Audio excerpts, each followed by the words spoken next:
error in an experiment, they take these letters to the author and ask them to explain. And then there are replies in an editorial section of Science magazine, and other scientists replicate the experiment, correcting for those errors. And that's how science progresses, not looking behind her left earlobe. So remember, we don't observe the universe. We already have an interest. We take something and we tear it apart and try to make it better. All right. Now, I had told you before that I have dyslexia and I have this, I have attention deficit and some other things. And when I was in school, and I think I told you my parents said 6 years is long enough for 4-year school, and you better not come home without graduating. And I had to take second semester of organic chemistry. And when it came to the final exam, I had to get a B+ to get a C- in the class. Now, I loved organic, but it was hard. And the man who taught it was called, his name was Dr. Peterson, but everybody called him Black Pete, because he flunked 60% of the people in his class. My chemistry class, my organic chemistry, was in a amphitheater, 300 people in lecture, 25 people in each lab. He was the lecturer, Dr. Peterson. It was 2.5 hours, 3 times a week. And he would, on the very first day of class, he said, I want everyone in the class to go around the room and tell me your major, your name, and what's your hometown. So when he got to me, I stood up and I said, Donald R. Hicks, I'm officially from Andalusia, Alabama, but I've never actually lived there. That's my residence. And my major is large animal science. And he said, stop, Mr. Hicks. You know Raymond D. Hicks? And I said, yes, he's my father. Well, I hope you do better than he did. He was in the class of 1946, and he made a C. Oh. Yes! The same chemistry teacher. The guy must have been 80. He was good. He didn't remember. I mean, he didn't forget a thing. So anyway, final exam, second semester, I studied. I went to, all the study groups. I went crazy. I made flashcards. A week before the final, I went into panic mode. Every night I'd study, every moment I'd study. Whenever I laid down to go to sleep, I'd start reviewing it in my mind and get confused and have to get up and look it up in the book. And then I couldn't go back to sleep. And when I laid down again, I'd review again. So finally, I quit trying to go to sleep. I just drank coffee and took NoDoz for 3 days. And then at 8 a.m. when I went to take that exam, I parked there, and I sat in the car like this. Shaking in fear and caffeine overdose. My feet wouldn't work.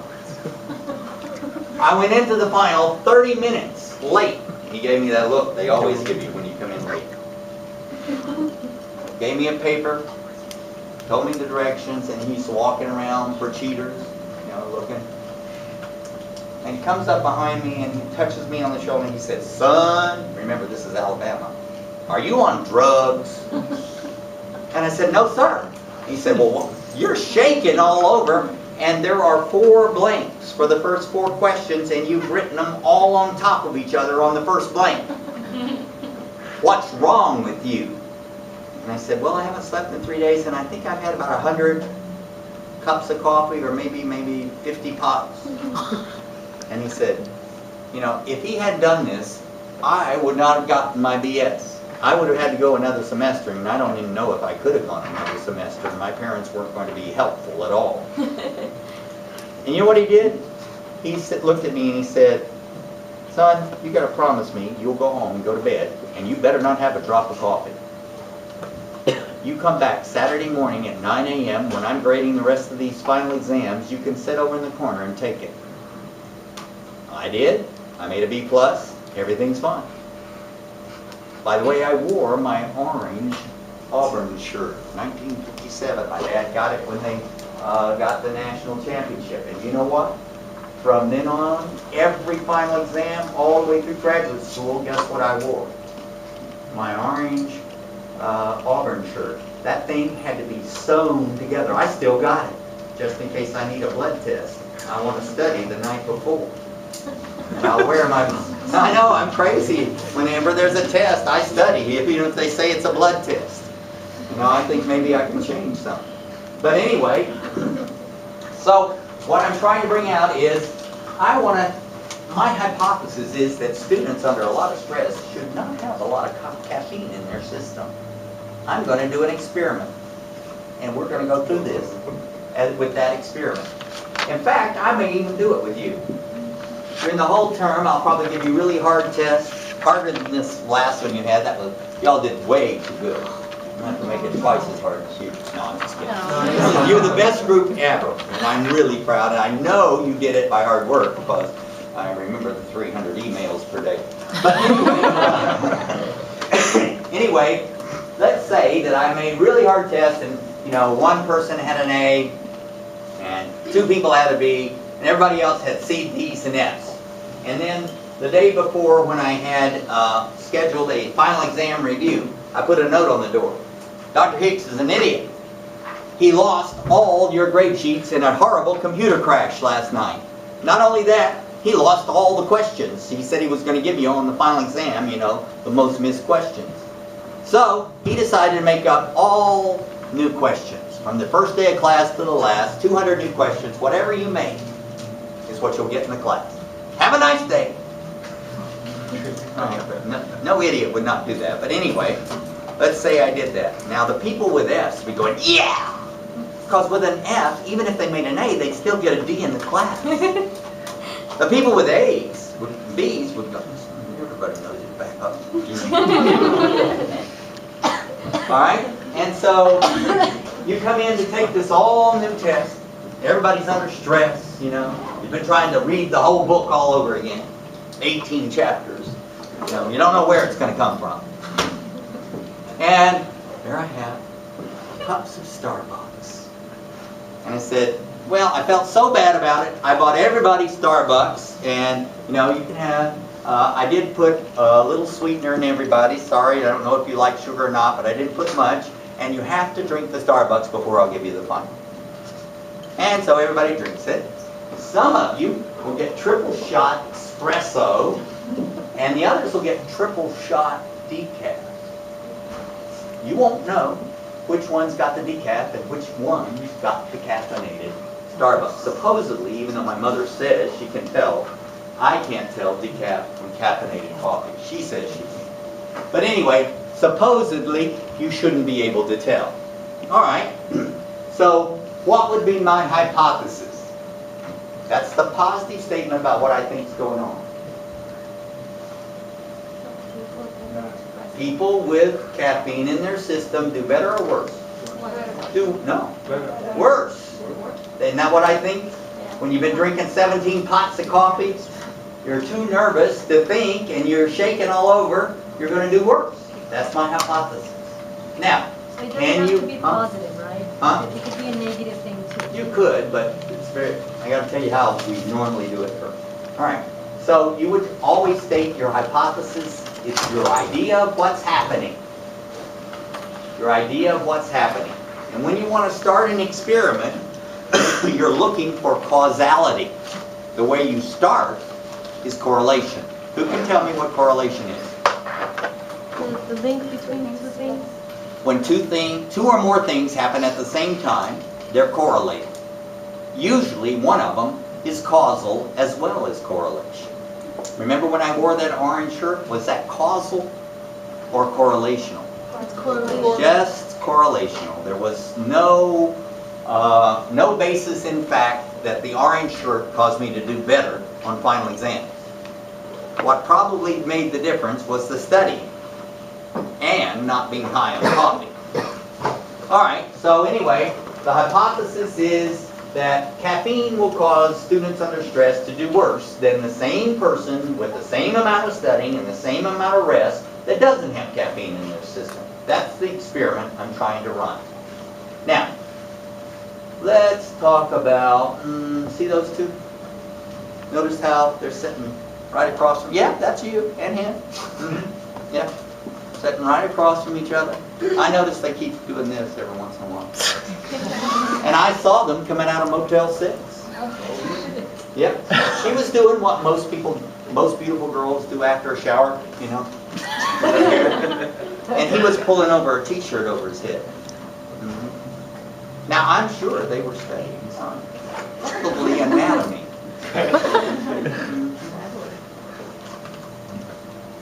All right. Now, you know why she's sitting right where she's sitting? Because her advisor called me and said, put her at the front of the room because she is a single mother with 3 illegitimate children from 3 different fathers at home. She works 40 hours a week to support her family, and her mother has Alzheimer's and is bedridden.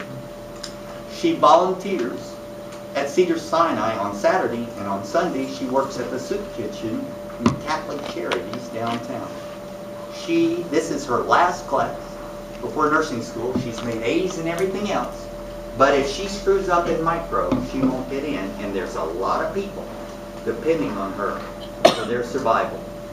Now, what did I just do? If I ask you at the end of the term, who are the sluts in the class, you will say those 2. You don't know their name, but at the end of class, if I say, who are sluts, you'll say, that was that girl there and that guy there. You will never forget it. If I ask you, who was Mother Teresa, I think she was sitting on the front. I say, well, list 5 of the 10 things I said about her that were wonderful. And you'll say, I don't know, I quit listening after the 3rd one. No one's that great.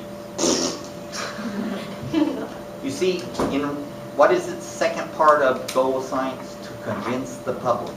You cannot convince the public of a positive. When you say something positive about someone, like how wonderful she is, do you have 3 illegitimate children by 3 different fathers? I just want I lied about all 3 of these people. I just want you all to know that. I lied. They are not sluts as far as I know. I did not see them at Motel 6. And she has no illegitimate children. I don't think her grandmother's at home with her with Alzheimer's either. Alright? None of those things I said are true, but you will never forget the bad things I say, because we don't forget negatives. That's how they win elections. Do they win them with telling you how good ideas your candidate has? Hell no. They tell them by destroying the other guy. I may be a rapist, but he's a thief, a bigamist, and a Russian spy.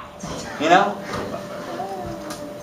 Alright, so you cannot prove a positive. Every time I say something good, you'll say, that's not quite enough. Give me another good reason.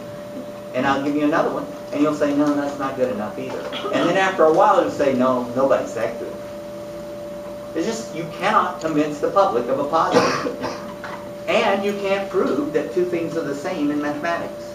But you can prove 2 things are different. And it's easy to convince people of a negative. So we have to take our hypothesis and convert it to a null, a negative. So to convert our hypothesis, what is it? Caffeine has a negative effect on student test scores under stress. We just take our variable, caffeine, and say it has no effect on student test scores. Then I give half of you decaf and half caffeine. Compare your average scores. Apply a statistical formula and see if there's a significant difference between the 2 average scores. That's science. That's the simplest way to do it. 2 groups, test group, control group. What's the control group? The people that got decaf. What's the test group? The people that got caffeine. So remember, you look up something that means something to you. You make the statement of what you believe is happening based on correlation, things that happen about the same time, and orange shirt wasn't one of them. You test the correlation by making sure hypothesis you convert it to a null. You say the variable has no effect. Then you apply the experiment, do the mathematics, and see if there's a difference between the 2 groups. That's science. It's very simple. It is explaining how things happen. We're looking for causality. Now, when we do the experiment, we have to avoid experimental error. You'll notice this is on the next couple of pages. And what is, when you're doing chemistry experiments, experimental error is what you figure out.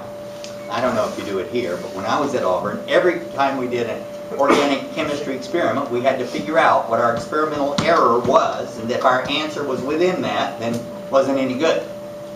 So, but we don't call, in microbiology or in experimental design, we don't call experimental error. Guess what we call it? Confound. Now, if you can't remember that, just remember this. Confounded, I made a mistake. That is an experimental error. And one confound makes your conclusion invalid. So if you find a confound in an experiment, it means the whole experiment is garbage. So what were my confounds in that experiment on prostitutes? Name some. They're illiterate. Illiterate, can't keep notes. The mineral oil. Mineral oil dissolves latex condom. They only did one blood test. They only did one blood test. How long does 50 condoms last? You think they constantly applied condoms? No. They only got 50. So all of those were confounds, and the biggest one was, if you find no statistical difference, what did you discover? Nothing. So one confound makes it bad. That experiment had 7. So when you design an experiment, you avoid errors. So let's think of errors. What if I put decaf in blue cups and caffeinated coffee in the red cups and let you set wherever you wanted? Would that be a confound? Yes. That'd be about 3. 1, I detest blue. Detest blue. The only thing I own that's blue is blue jeans, and I don't look down. I hate the color blue. I don't have anything in my house that's blue. I don't paint a wall that's blue, and I've never owned a blue car. I hate blue. I don't know why. I hate it. I love green, by the way. All right?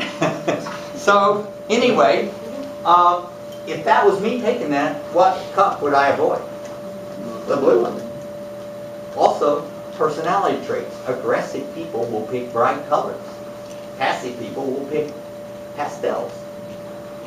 So I would be testing color preference, color hatred, and aggressive and passive personalities. I had 4 compounds in one experiment if I did it that way. What if I put everything in styrofoam cups? I know it's bad for the environment. And I put decaf at the front of the room and caffeinated at the back of the room and let you sit wherever you wanted. Would that be a good one? No.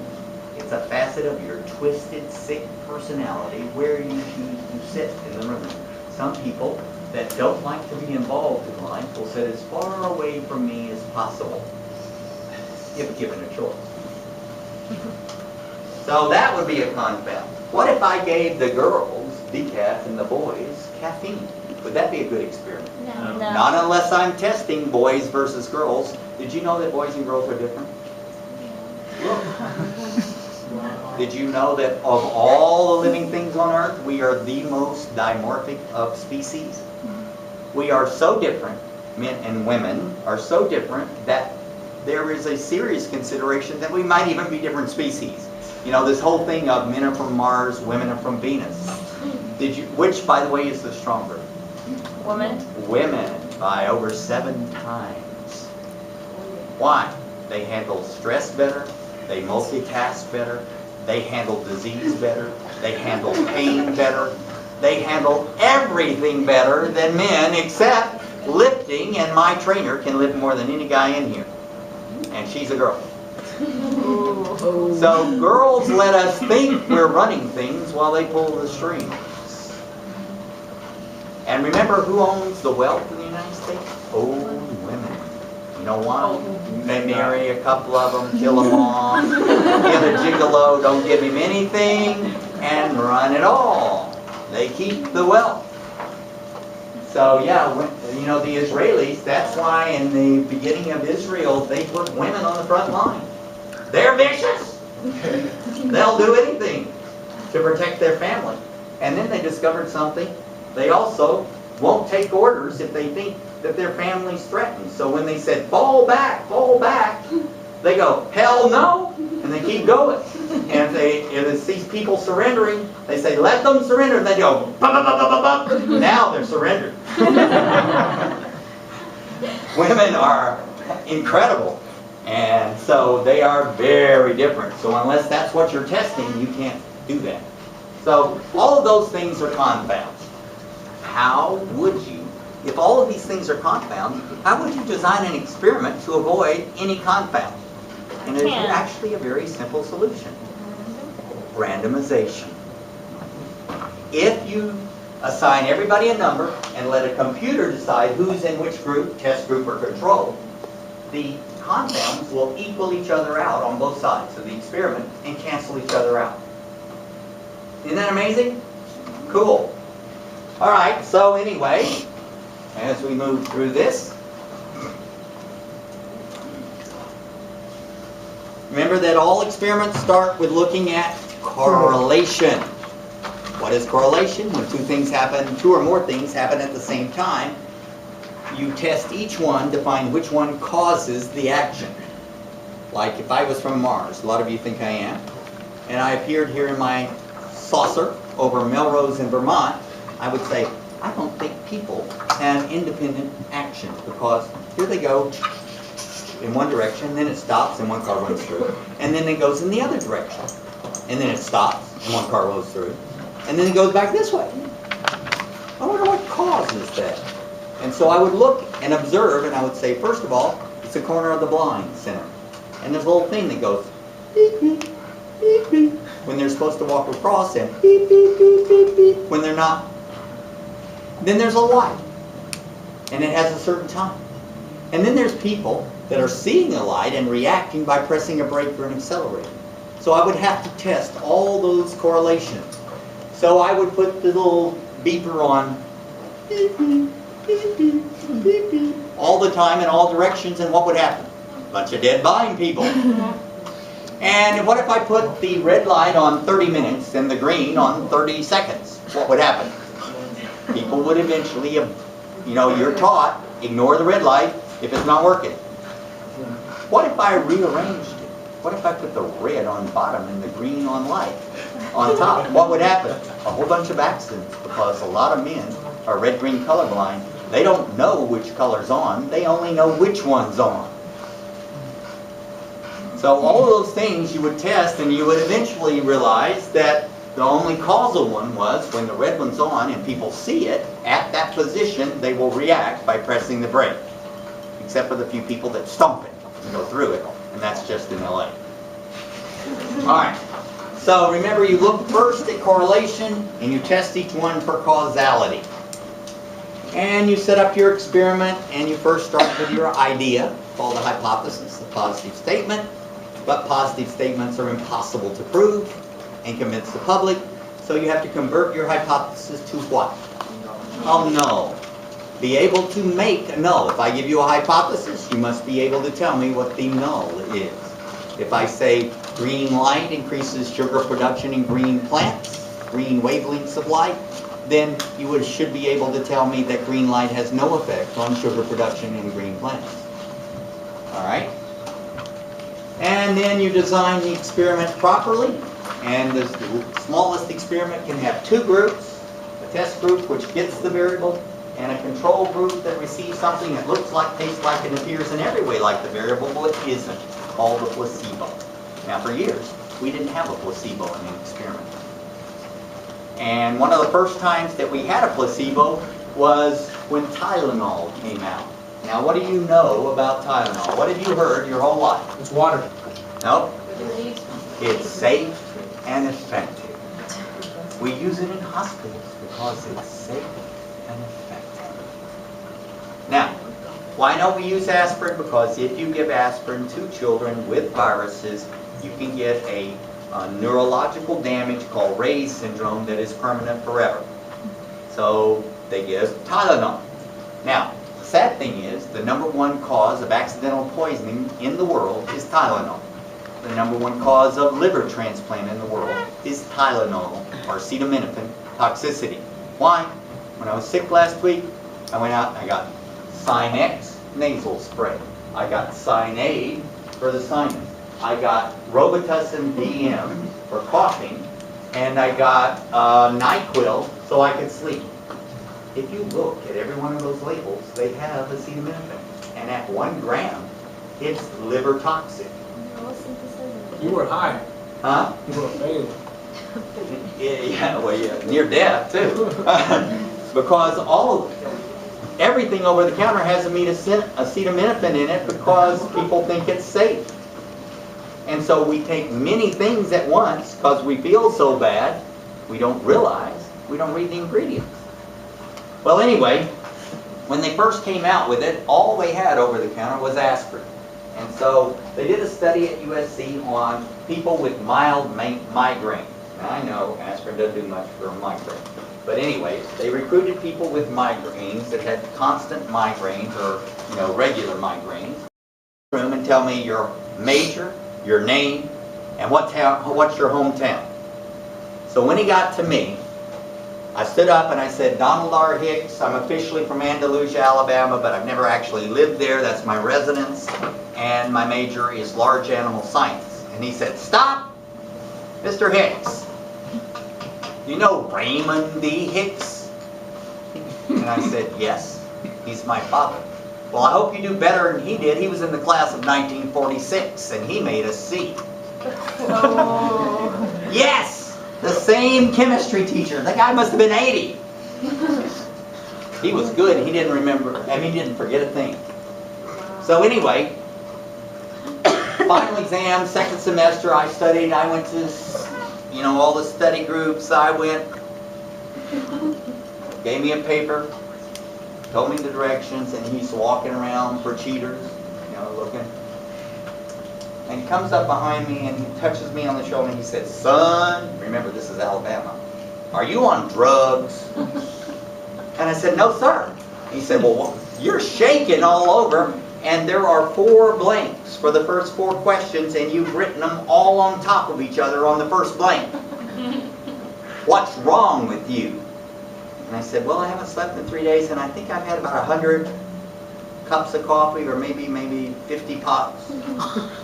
And he said, if he had done this, I would not have gotten my BS. I would have had to go another semester, and I don't even know if I could have gone another semester. My parents weren't going to be helpful at all.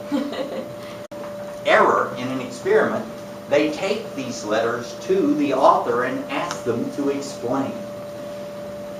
And then there are replies in an editorial section of Science magazine, and other scientists replicate the experiment, correcting for those errors. And that's how science progresses. Not looking in the bottom of her left earlobe. So remember, we don't observe the universe. We already have an interest. We take something and we tear it apart and try to make it better. All right. Now, I had told you before that I have dyslexia and I have this. I have attention deficit and some other things. And when I was in school, and I think I told you my parents crazy. I made flashcards. A week before the final, I went into panic mode. Every night I'd study, every moment I'd study. Whenever I laid down to go to sleep, I'd start reviewing it in my mind and get confused and have to get up and look it up in the book. And then I couldn't go back to sleep. And when I laid down again, I'd review again. So finally, I quit trying to go to sleep. I just drank coffee and took no-dose for 3 days. And then at 8 a.m. when I went to take that exam, I parked there, and I sat in the car like this. Shaking in fear and caffeine overdose. My feet wouldn't work. I went into the final 30 minutes late. He gave me that look they always give you when you come in late. He said 6 years is long enough for 4-year school, and you better not come home without graduating. And I had to take second semester of organic chemistry. And when it came to the final exam, I had to get a B+ to get a C- in the class. Now I loved organic, but it was hard. And the man who taught it his name was Dr. Peterson, but everybody called him Black Pete, because he flunked 60% of the people in his class. My chemistry class, my organic chemistry, was in an amphitheater, 300 people in lecture, 25 people in each lab. He was the lecturer, Dr. Peterson. It was 2.5 hours, 3 times a week. And he would, on the very first day of class, he said, I want everyone in the class to go around the